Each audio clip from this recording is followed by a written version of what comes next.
मान लो कल सुबह तुम डिसाइड करते हो कि तुम इंडिया की नेक्स्ट रिलायंस या इंफोसिस बनना चाहते हो, तो क्या सिर्फ एक ऑफिस लाइन पर लेकर और एक लोगो बनाकर कंपनी शुरू की जा सकती है? बिल्कुल नहीं, क्योंकि इंडिया में कंपनी बनाना सिर्फ बिजनेस का नहीं, लॉ का भी गेम। सबसे पहले कांग्रेस को डिसाइड करना पड़ता है कि बिजनेस स्ट्रक्चर क्या होगा, प्रोप्राइटरशिप, एलएलपी या फिर एक प्राइवेट लिमिटेड कंपनी, और यहीं से लीगल ऑब्लिगेशंस शुरू होती हैं। अगर तुम प्राइवेट लिमिटेड कंपनी चूज करते हो तो डायरेक्टर्स को सबसे पहले डीएससी, डिजिटल सिग्नेचर सर्टिफिकेट, और डीआईएन, डायरेक्टर आइडेंटिफिकेशन नंबर लेना पड़ता है। इसके बिना इनकॉर्पोरेशन शुरू ही नहीं हो सकती। उसके बाद कंपनी का नाम एमसीए यानी मिनिस्ट्री ऑफ कॉर्पोरेट अफेयर्स के अप्रूवल पोर्टल पर अप्रूवल के लिए भेजा जाता है। याद रखना, नाम किसी एग्जिस्टिंग ट्रेडमार्क या रजिस्टर्ड कंपनी से मिलता जुलता नहीं होना चाहिए, वरना एप्लीकेशन सीधे फिर फाइल होते हैं कंपनी के दो सबसे बड़े pillars, MOA memorandum of association और एओए आर्टिकल्स ऑफ एसोसिएशन।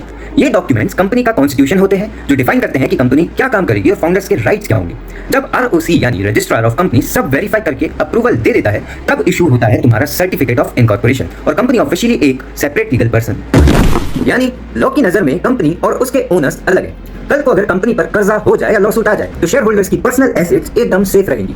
इसी को कहते हैं लिमिटेड लायबिलिटी। लेकिन भाई, इनकॉर्पोरेशन के बाद गेम खत्म नहीं होता। Pan, tan, GST registration, board meetings और एनुअल एमसीए फाइलिंग्स जैसे कड़े कॉम्प्लायंसेस मेंटेन करने पड़ते। और अगर कल को बड़े होकर स्टॉक मार्केट में लिस्ट होना है तो SEBI, security and exchange board of India के स्ट्रिक्ट रूल्स लग जाते हैं।